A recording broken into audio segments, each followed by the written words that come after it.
So, hayan mga lakatsira, ito po ang ating part 2 ng ating pag-road trip papuntang Lucena. So, again and again, sasamahan naman ninyo akong lakatsira sa ating pag-road trip papuntang Lucena City.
So, maganda talaga pag umaga kayo aalis kasi hindi masyadong ma-traffic, lalo na sa Manila area. And then, maganda ang panahon. Mainit naman pero hindi masyado. Kasi umagang umaga. Pero pag abutin na yun ng mainit talaga. So, hayan sa itong situation, nagbaon na kami ng pagkain para lunch namin. So, pag abutin kami ng gabi, bibili na lang sa labas. And then, kunti lang dala namin tubig. Pag ako kasi pa mag-travel or magala pag ganito situation, ayaw ko madaming uminom ng tubig kasi palaging naiihi. Isipin mo 4 hours bago ka makarating sa pupuntahan nyo. Okay lang kung gumala ako mag-isa, nag-commute ako, nag-walking ako. Okay lang yun kasi kung hindi natin lang ang mag-CR, okay lang. Pero pag ito yung situation na hindi ako madalas uminom ng tubig, kunti lang. Saka sabi kanina pag yung mama ko na nandun na sa sabi niya pag mag-travel daw ako, mag-bound ako ng maliit na bato or para daw hindi parang hindi mahihilo, tapos so sanay naman ako pag pag series na may aircon, kung ang travel niyo 3 hours, 2 hours, 1 hour, mabubuyod ako. Parang iba yung pakiramdam ko pag aircon. Pero pag nakakotse, kahit okay lang sa akin, hindi ako hiluhin. Hindi ko alam kung bakit pagdating sa Ceres, kasi naranasan ko yun. May galang-gala nga ako nung unang panahon, sa Bohol sa amin, sasakay ako ng pambot, and then papuntang Tagbilar, Tubigon, and then sasakay para Cebu, and then Cebu to Bato, so mga 4 hours. One time sumakay ako ng Ceres na may aircon, sus, ginoo ko, nabuyod ko. Nahihilo ako mga lakasira. So yan, mula noon kasi palagi akong napunta sa Negros, nagbiya Cebula ako, and then Negros, Dumaguete City. Ang palagi ko sinasakyan Ceres na walang aircon. So yan, kasi mahihilo ako pag aircon na Ceres. Hindi ko alam kung bakit, pero pag yung sakyanan na mga kapayosan ng mga Diyos, mga hindi yung hindi ako mahihilo, pero pag Ceres talaga, iwan ko lang. Kasi dati yung mga alaga ko gumagala kahit sa saan, yung sakyanan nila, alam na ninyo, yung mga amo natin, mga Fortuner, mga hindi ako mahihilo. Nung umuwi ako ng Pilipinas, sumakay ako ng Ceres, Diyos ko, kung may aircon, magbuyod ako.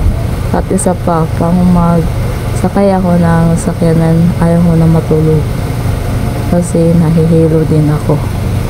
So yan ang naranasan ko pag sumakay ako. Gusto ko sumakay, hindi natulog, at saka kasi madali akong mahilo pag matulog ako. Hindi ko ba alam kung bakit. Tapos yan na nga, yung may aircon, depende sa kyanan. Wow, parang social ko ganitong situation, hindi ako nahihilo.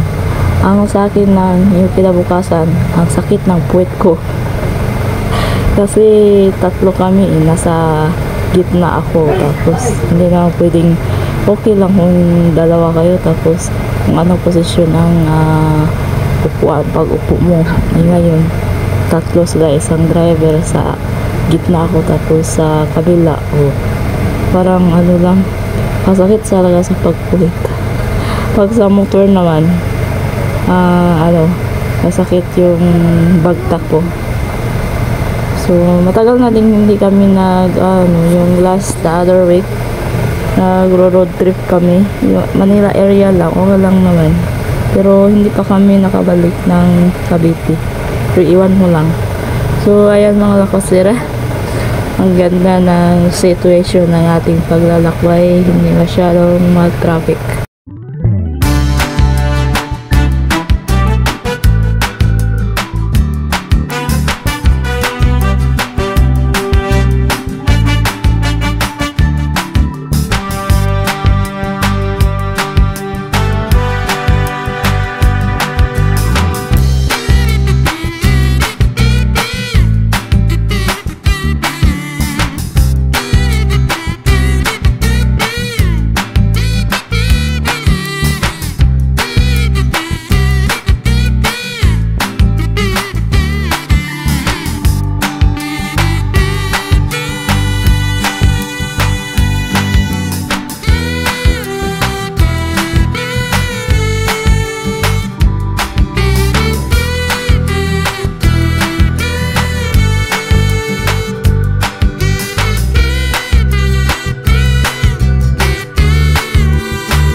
to be continue na naman tayo mga katsera. Maraming salamat.